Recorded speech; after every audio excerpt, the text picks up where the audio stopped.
It is interesting that when I had a look at some of the stats in regards to when they started talking about homelessness, and now we've got $10 billion to throw at something and see how that goes. I found it interesting that something you've said in a bit of your notes as well is this idea is, and you just mentioned there again.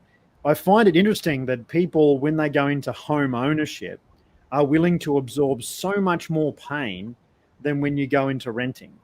Yeah. So, like when you have a look at the relationship of the amount of your wage that goes when you're owning it versus what happens when people say they're under rental pressure, the two numbers aren't even comparable, right? You're way deeper when you're trying to own it, trying to hang on to it for no particular reason at all. And that's why I sometimes march out those terms, those medieval terms. And I think a lot of it is we build inside this. We're getting a title, so we must be the lord or the lady of the manor.